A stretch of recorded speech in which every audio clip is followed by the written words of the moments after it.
Namaste and welcome to a brand new episode of Khāskurā Podcast. I'm with you, Rama. And I'm Anuja. Welcome. Welcome. So, Anuja, what are we going to talk about today? So, Rama, today, if we have viewers that are looking forward to coming to America as an international student, or if they know anybody who is trying to come to America as an international student, this is the episode for you. So we started this podcast because we wanted to share our own experiences as international students. So today in this episode, we are mainly going to focus on two things. First thing is, what does it mean to be an international student? What is the value that you bring into American economy as international student? And number two is few things that we went through in our own experiences and few things that you must know before you enter the United States as international student. So yeah, we were combing through a lot of articles and we came across this data collected by Open Door, which is a branch of an organization that's associated with the Department of Homeland Security. And I think this will really give you a good picture of what kind of value you bring to the American economy as an international student. Because I think in the process of coming to this country, we kind of forget our value. You know, we're pretty much treated like a second-class citizen. Second-class citizen, for sure, yes. And we'll share the article for you to read. It's like 13 pages article, but we extracted some great points, right, from the article. Absolutely. And I think putting it into numbers, Open Doors states that in 2017, the international student education was a $42 billion economy for America. So I think that's a huge amount of money. Yes, it's a huge amount of money that international students are injecting to American economy. But at the same time, there are a lot of struggles. It's not all cakewalk. There's a lot of documents that you need to maintain as international student, which we're going to talk about in detail. And another thing is maintaining your academic role, right? You can't just like get a visa, come here and just flunk all the classes. Flunk all the classes. You can't do that.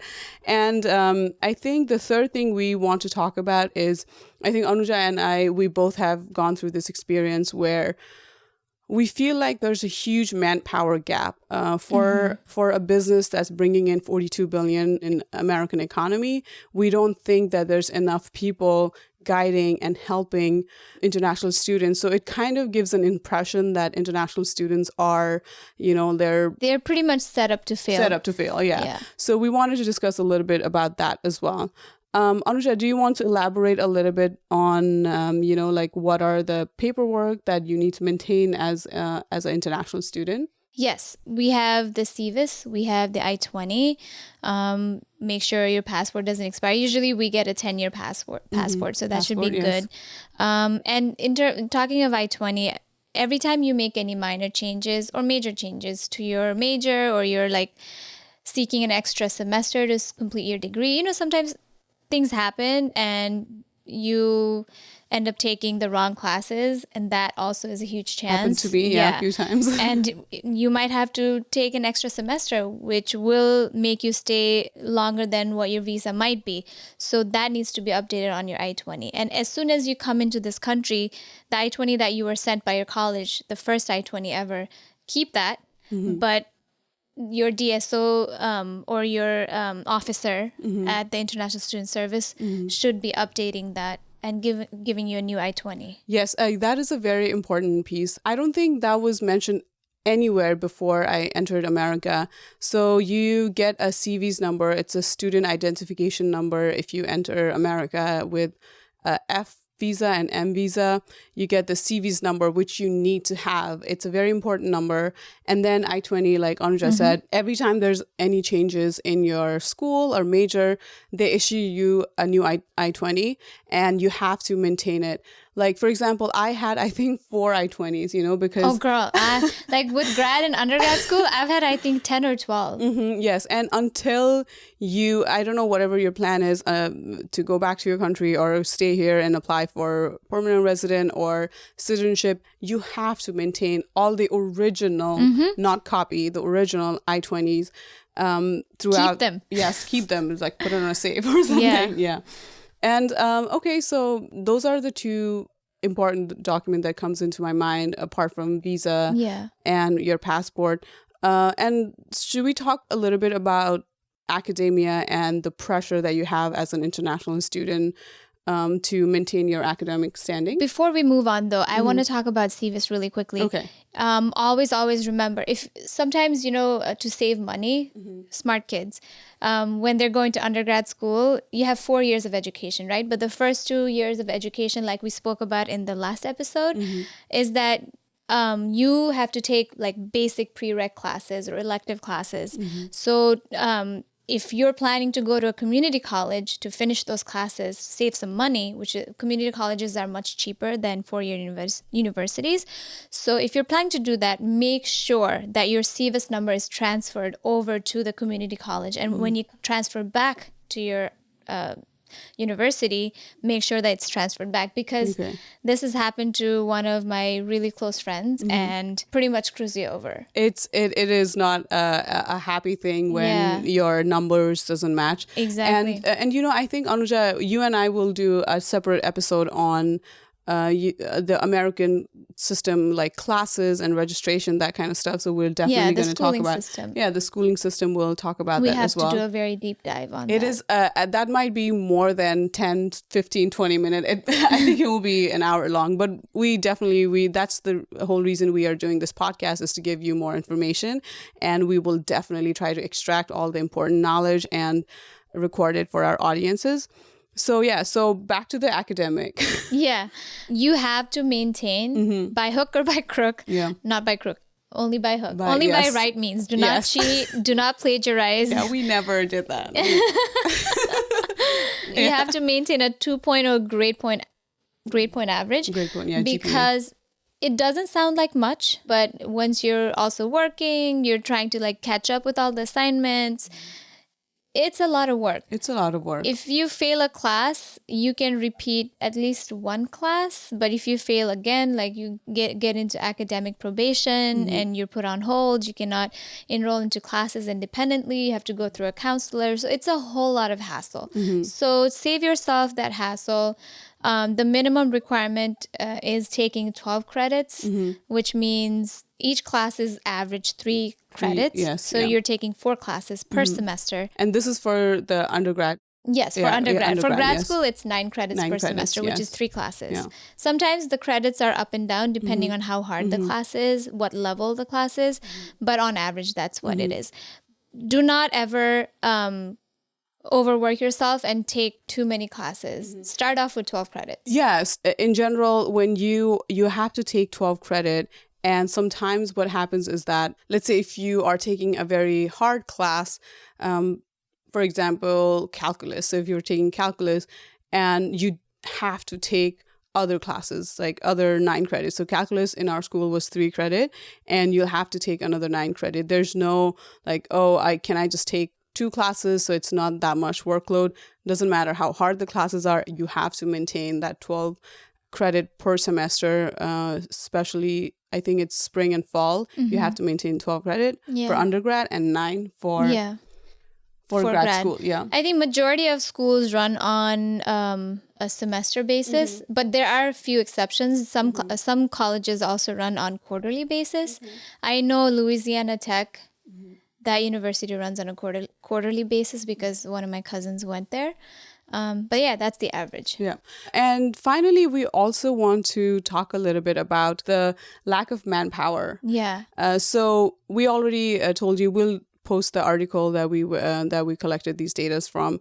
And, I read this saying somewhere, if the business does not take care of the customers, the customer will take their business somewhere else, something like that. But unfortunately, America is a hub for great schools. So a lot of students still come here despite having that gap in consultation. We say that there's a big lack of manpower because we were talking about this lack of student counselors and how you have to just hunt them down. Yeah, so there are 3 kinds of counselors. Number 1, immigration counselors, DSOs. I can't remember the full form. I will put it in the description box below, and you can check out our blog post as well. I'll put everything down over there.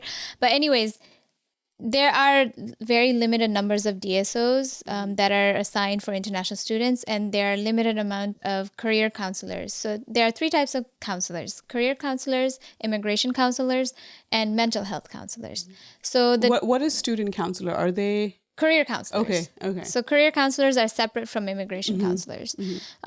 So I think there is a huge disparity, because when I was in grad school, usually this is very, very prevalent in public schools. I would have to wait for hours to get to see somebody. And they were all student workers, and I don't know how well they are trained. They're handling your immigration papers, so you have to be extra, extra careful. And you cannot let anything slip, because if it slips, to fix that slip, you have to wait for weeks. And, sometimes they blatantly say, oh, we just have too many people in front of you.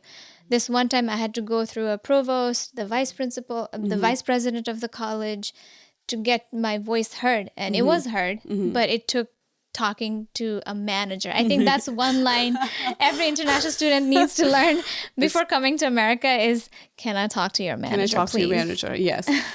And so to give you a little bit of context about can I talk to your manager is this happens to me a lot when I call USCIS office to inquire about my case or my immigration papers.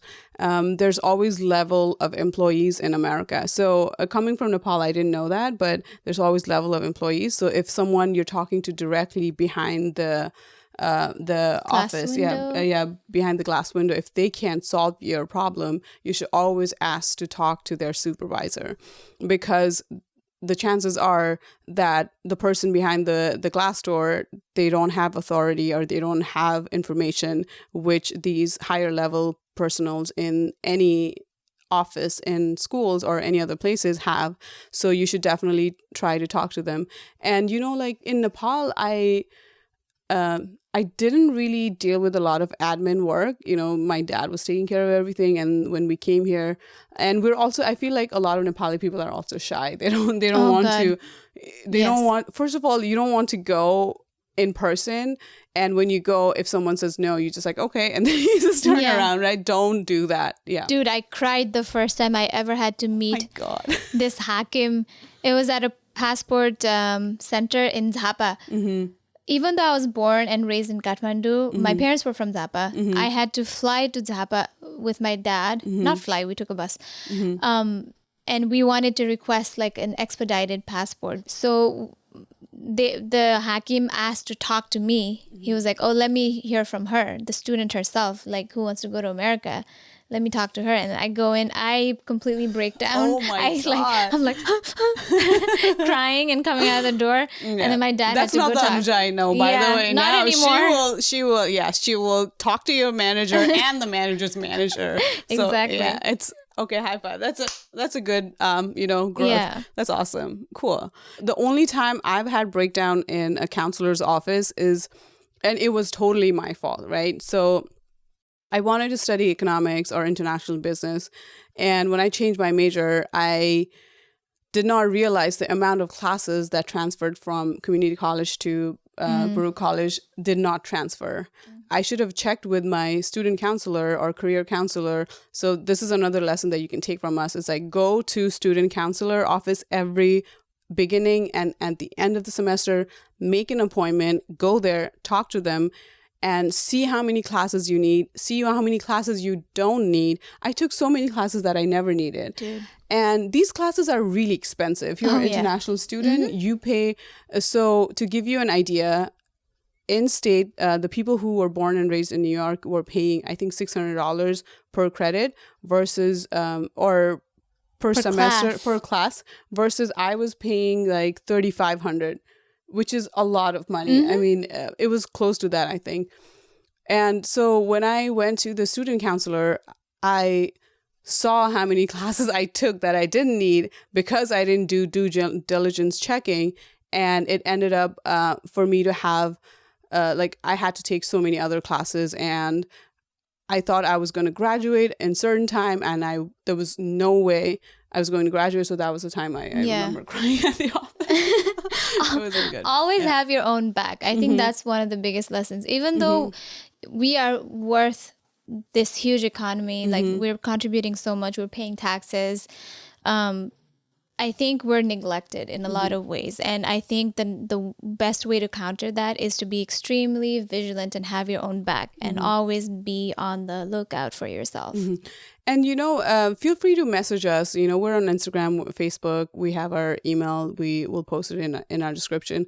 So feel free to contact us too if you have any questions or if you're in doubt. By the way, Anuja, I was thinking about that story you told me about one of your cousin who had to kind of go back because, do you want to share? I find that story very amazing. So do you want to share that story? My cousin was set to come to the US for fall semester.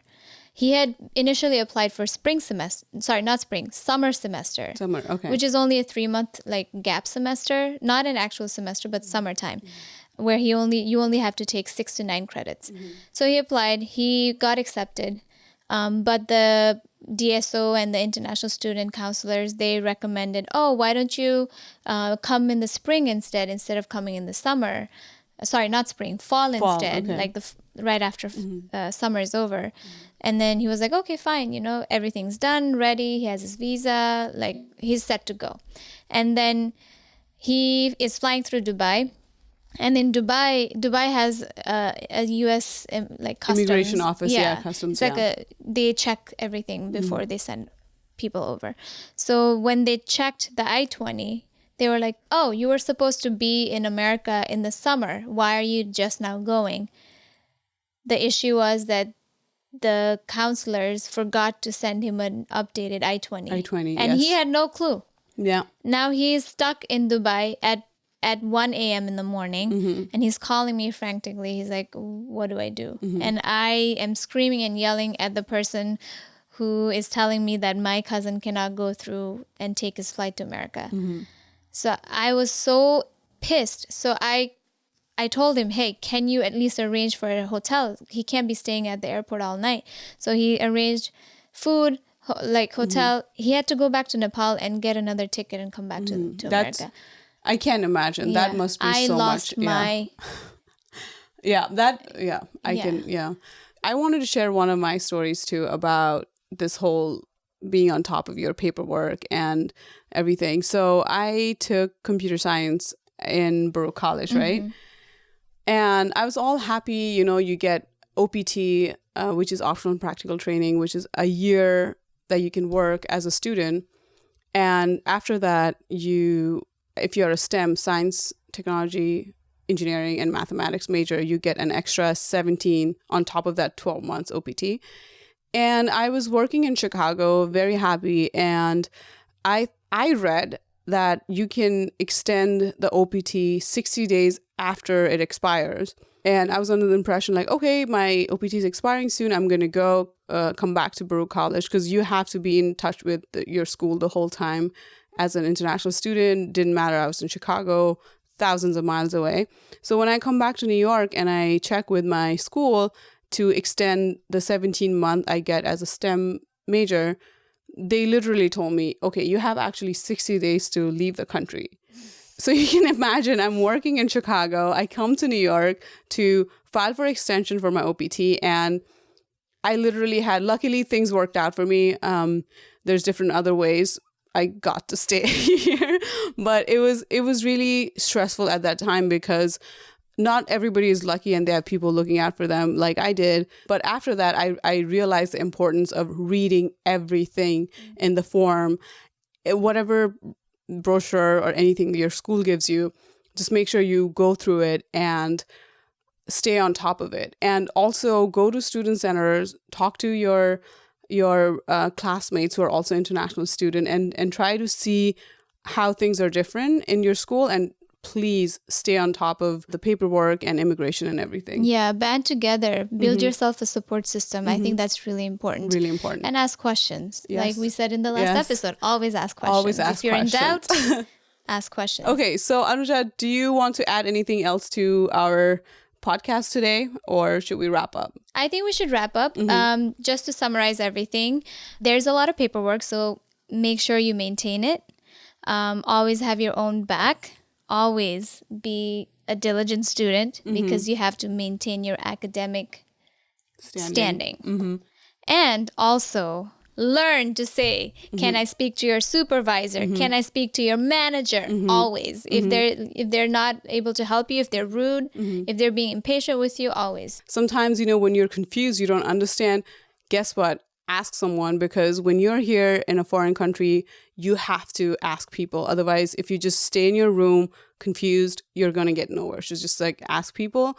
Know your value as an international student. If someone's like Anuja said, if someone's not trying to cooperate with you, just let them know that you're not there for free. You're there because you have paid a certain amount of money. You're thousands of miles away from your friends and family, not to have fun, but to go to school and learn something. So there should be a mutual respect. And just because you're a student doesn't mean that someone else can walk all over you. Exactly, because you're bringing in billions of dollars.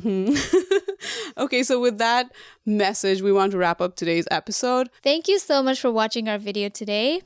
Please hit the red button to subscribe to our channel. Please also push the bell icon so that you can get a notification when we publish bi-weekly. Bi-weekly, yes. Yes, absolutely. All our social media handles are listed below in the description box. And if you're not the kind of person that likes to listen or watch, you can always read our blog post. It will have takeaway for each episode. Thank you so much again. Thank you and namaste. Namaste.